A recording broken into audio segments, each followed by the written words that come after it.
Jharkhand board के class 10 की जो हिंदी की परीक्षा होने वाली है उसके लिए आज हम most very very important subjective सवालों को इस वीडियो में करवाने वाले हैं। तो आप ये सारे सब्जेक्टिव सवालों को अच्छे से देख लीजिएगा। ये सारे के सारे प्रश्न आपके मोस्ट रिपीटेड है, तो प्रबल संभावना है कि यहाँ से आपके एग्जाम में सवाल बन सकते हैं। तो आइए शुरू करते हैं मेरे बच्चे। इसमें जितने भी प्रश्न करवाएंगे आप सबको अच्छे से समझने का प्रयास कीजिएगा। हालांकि आप उसे याद करो या ना करो, रटो या ना रटो, लेकिन अगर आप इसको सही तरीके से अगर समझ लेते हैं तो आप अपने शब्दों में इसका उत्तर लिख सकते हैं। तो ध्यान से इस वीडियो को देखिएगा और अच्छे से देखिएगा। देखिए इसका जो सबसे पहला क्वेश्चन है, काफी इंपॉर्टेंट सवाल है मेरे बच्चे। कई बार पूछा गया आपके सवाल कि बिस्मिल्लाह खां को शहनाई की मंगल ध्वनि का नायक क्यों कहा गया है ना। देखिए ये सवाल जो आपके 2010 में, 14 में, 15 में, 16 में, 18 में, देखिए 14, 15, 16 लगातार पूछा गया, फिर 18 में पूछा गया, फिर 20 में पूछा गया, फिर 22 में पूछा गया, और ये 2025 के लिए प्रबल संभावना है कि ये सवाल रहने वाला है। ठीक है, बिस्मिल्लाह खां को शहनाई की मंगल ध्वनि का नायक क्यों कहा गया है? तो देखिए इसका उत्तर, शहनाई मंगल ध्वनि का वाद है ना। क्या है? शहनाई जो है मंगल ध्वनि का वाद है। भारत में जितने भी शहनाई वादक हुए हैं उसमें बिस्मिल्लाह खां का नाम सबसे ऊपर है। भारत में जितना भी शहनाई वादक हुआ है, लेकिन उसमें सबसे जो ऊपर जिसका नाम है वो बिस्मिल्लाह खां का नाम है। उनसे बढ़कर सुरीला शहनाई वादक और कोई हुआ ही नहीं है, इसलिए उन्हें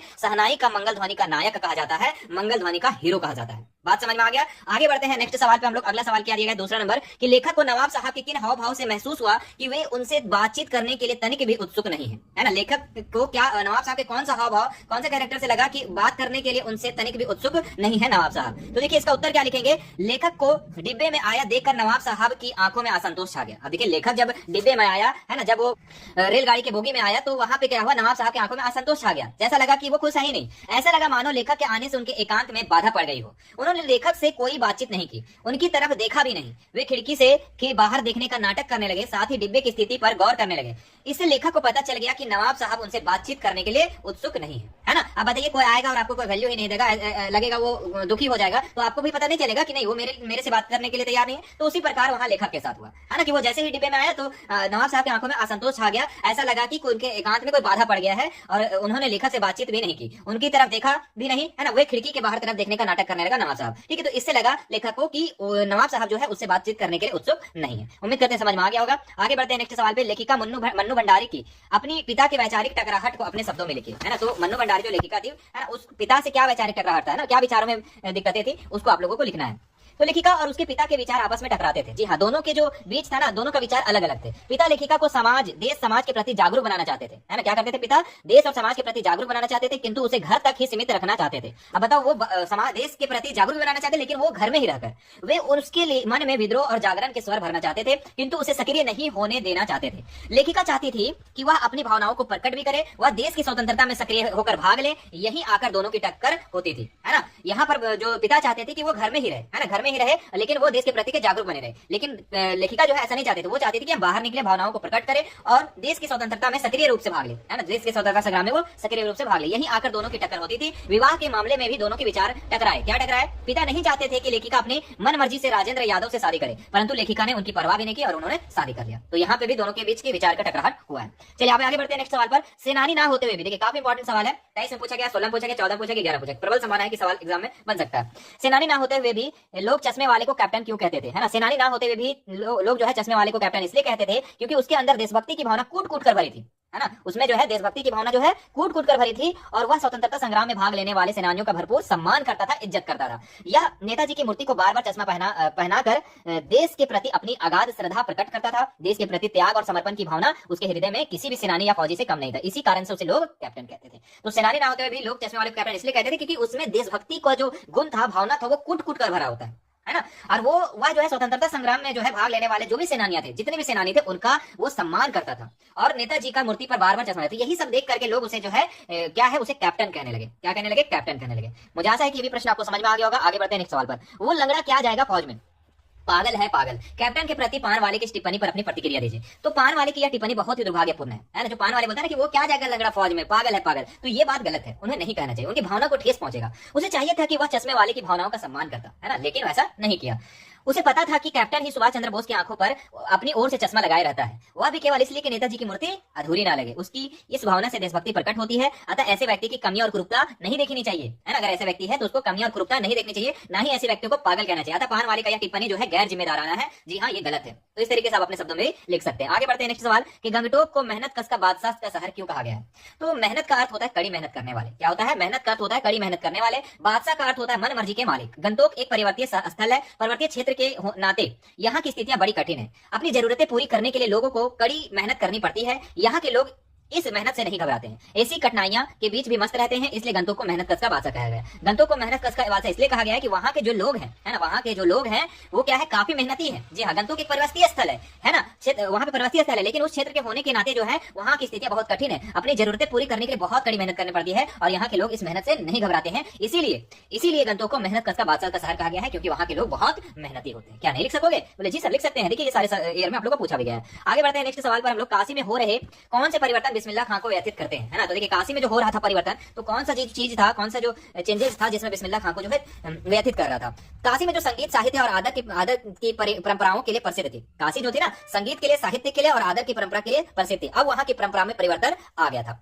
गायकों के मन में संगीतकारों के प्रति आदर नहीं रहा, है ना। गायकों के प्रति जो है संगीतकारों के जो प्रति था, जो आदर था पहले, अब वो नहीं रहा, है ना। घंटे किए जाने वाले रियाज को कोई नहीं पूछता। संगीत साहित्य आदर की अधिकतर परंपराएं समाप्त हो गई है। इन शब्दों कर जो है बिस्मिल्लाह खां जो है व्यथित उठते हैं, परेशान हो जाते हैं कि भाई इतना ज्यादा काशी जो है संगीत के लिए, साहित्य के लिए और आदर के लिए, परंपरा के लिए प्रसिद्ध थी, लेकिन आज वो सारा खत्म हो गया है। तो इसीलिए वो बिस्मिल्लाह खां जो है व्यथित उठते हैं। कृष्ण के प्रति अपने अन्याय प्रेम की गोपियां ने किस प्रकार अभिव्यक्त किया है? तो गोपियों ने कृष्ण के प्रति अपने अन्याय प्रेम को निम्नलिखित युक्तियों से व्यक्त किया है ना। वे स्वयं को कृष्ण रूपी गुड़ पर लिपटी हुई चींटी कहती है। वे स्वयं को हारिल पक्षी के समान कहती है, जिसने कृष्ण प्रेम रूपी लकड़ी को दृढ़ता से थामा हुआ है ना। क्या है यहाँ पर कि जो क्या बोलती है, वे कृष्ण को कृष्ण रूपी गुड़ पर लिपटी हुई चींटी कहती है ना। ये आप लोग पॉइंट दे देंगे। वे स्वयं को हारिल पक्षी के, दूसरा पॉइंट दे देंगे, ये स्वयं को हारिल पक्षी के समान कहती है, जिसने कृष्ण रूपी प्रेम रूपी लकड़ी को दृढ़ता से थामा हुआ है। तीसरा पॉइंट लिखेंगे आप, वे मन वचन और कम से कृष्ण को मन में धारण किए हुए, है ना। और उसके बाद वे जागते सोते दिन रात और यहाँ तक कि सपने में भी कृष्ण का नाम रटती रहती है। इसीलिए यहाँ पे कृष्ण के प्रति जो है अन्याय प्रेम जो है गोपियों के प्रति इस प्रकार व्यक्त किया गया है ना। कृष्ण से वो बहुत ज्यादा प्रेम करती थी। आगे बढ़ते हैं नेक्स्ट सवाल पर। अट नहीं रही है कविता में कवि ने प्रकृति की व्यापकता का वर्णन किन रूपों में किया है? तो देखिए, अट नहीं रही है कविता में फागुन मास की मस्ती और शोभा का वर्णन करती है। इसमें कवि ने कहा है कि फागुन की शोभा अपने में समा नहीं पा रही है, इसलिए वह बाहर छलक झलक पड़ती है। कहीं सुसंगठित हवाएं हैं तो कहीं घर में रंग बिरंगे फूल उगे हैं, है ना। अट नहीं रही है, यहाँ पे प्रकृति के बारे में लिखना है ना। आकाश में पक्षियों में की टोलियां कलरव करती हुई उड़ान भर रही है। वृक्षों पर नए पत्ते उग रहे हैं, है ना, और कहीं लाल हरे पत्ते सुशोभित हो रहे हैं, कहीं सुसंगीत फूल खिल रहे हैं। इस प्रकार जगह जगह सौंदर्य की छवि बिखरी है ना। तो अट नहीं रही जो कविता है उसमें प्रकृति के बारे में यहाँ पे वर्णन करना है, तो आप लिख सकते हैं बहुत ही आसानी से, है ना, कि सुसंगीत हवाएं चल रही है, रंग बिरंगे फूल खिल रहे हैं, आकाश में पक्षी, है ना। ये कवि कहा है, ऐसे लिखना। इनमें से कवि कहा है कि फागुन की शोभा जो है अपने में समा नहीं पा रही है। कैसे समा नहीं पा रही है वो चीज आप लोग लिख दीजिएगा। बच्चे की मुस्कान और एक बड़े व्यक्ति की मुस्कान में क्या अंतर है? जी हाँ मेरे प्यारे बच्चों, तो बताएंगे कि बच्चे की मुस्कान और बड़े व्यक्ति में, तो आप लोग तो खुद से अंतर बता सकते हो कि बच्चा का जो मुस्कुराता चेहरा होता है और बड़े व्यक्ति का मुस्कुराता चेहरा, दोनों में क्या अंतर होता है ना। तो बच्चे की मुस्कान निश्चल और स्वाभाविक और उन्मुख सभी को प्रभावित करने वाली होती है ना। बच्चे की जो मुस्कान होती है निश्चल होती है, मतलब कि बनावटी नहीं होती है ना। अच्छा बताओ, बच्चा जो मुस्कुराता है तो वो बना, लेकिन हम लोग आज जो है ना मुस्कुराते हैं ना कोई बात को लेकर के, तो कभी कभी बनावटी मुस्कुरा करते हैं। हाँ बढ़िया, बहुत बढ़िया, हाँ बहुत अच्छे, इस टाइप से। लेकिन बच्चे की मुस्कान ऐसा नहीं होता है, वो स्वाभाविक होता है। बच्चे की मुस्कान दिव्य सौंदर्य के परिपूर्ण होती है, उसकी मुस्कान में आकर्षण होता है। बड़े व्यक्ति की मुस्कान में निश्चलता नहीं होती, बल्कि परिस्थिति सापेक्ष होती है। बड़ों की मुस्कान में कृत्रिमता होती है। जी हाँ, बनावटी होती है। कृत्रिमता मतलब होता है बनावटी होती है। बड़ा व्यक्ति बंधी हुई मुस्कान से ही बिखेर पाता है, बड़े व्यक्ति की मुस्कान का नैसर्गिक सौंदर्य नहीं होता। ठीक है, तो इस तरीके से आप इसका उत्तर लिख दीजिएगा। आगे बढ़ते हैं नेक्स्ट सवाल पर। सफलता के चरम शिखर पर पहुंचकर यदि व्यक्ति लड़खड़ाते हैं तब उसके सहयोगी किस प्रकार संभालते हैं? तो यदि अगर सफलता के चरम शिखर पर कोई पहुंचता है तो वो व्यक्ति लड़खड़ाने लगता है, तो उसके जो सहयोगी होते हैं, जो सहपाठी होते हैं, उसको किस प्रकार संभालते हैं, किस प्रकार सहायता करते हैं? तो सफलता के चरम शिखर पर पहुंचने के दौरान ऐसे अनेक अवसर आते हैं जब वो व्यक्ति लड़खड़ाने लग जाते हैं। ऐसे समय में उसके सहयोगी ही उसे बल, उत्साह, शाबाशी और साथ देकर संभालते हैं। अच्छे सहयोगी उसके लिए क्या है, अपने जान पर बाजी लगा देते हैं। जी हाँ, यहाँ सहयोगी का मतलब होता है सहयोगी करने वाला, जो आपके मित्र है, सहपाठी है। अगर आप सफलता की तरफ जा रहे हैं, अगर आप वहां पे गड़बड़ा जाते हैं, लड़खड़ा जाते हैं, तो आपका साथी ही आपका मदद करता है। ये चीज आप लोगों को सिंपल सा लिख देना है कि क्या है कि उस समय जो है जब सफलता में लड़खड़ाने लगते हैं तो सहयोगी क्या करता है, उसमें बल देता है, उत्साह देता है, शाबाशी देता है, कहता है करो भाई करो, तुमसे होगा, तुमसे क्यों नहीं होगा, इस तरीके का सपोर्ट करते हैं। आगे बढ़ते हैं हम लोग। लक्ष्मण ने वीर योद्धा की क्या क्या विशेषता बताई है?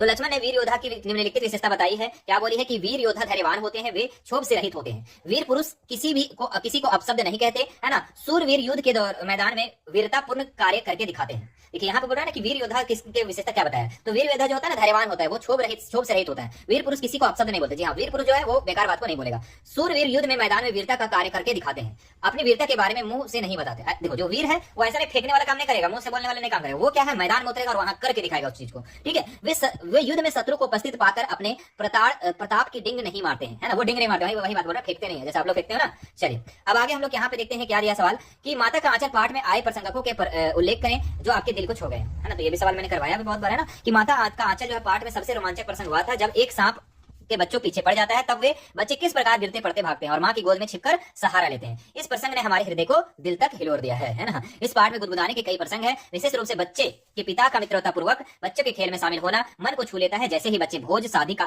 खेल खेलते हैं, बच्चे का पिता बच्चा बनकर के उनमें से शामिल हो जाता है। और ये पिता का जो ये बात है, ये चीजें जो करता है, ये बहुत ही सुखद अनुभव होता है, जो मन को क्या कर दिया है, गुदगुदा दिया है। ठीक है, तो आपको माता के जो आंचल में है कौन सा बात अच्छा लगा, वो आपको बस सिंपल से यहाँ पे क्या करना है मेरे प्यारे बच्चों, लिख देना है। ठीक।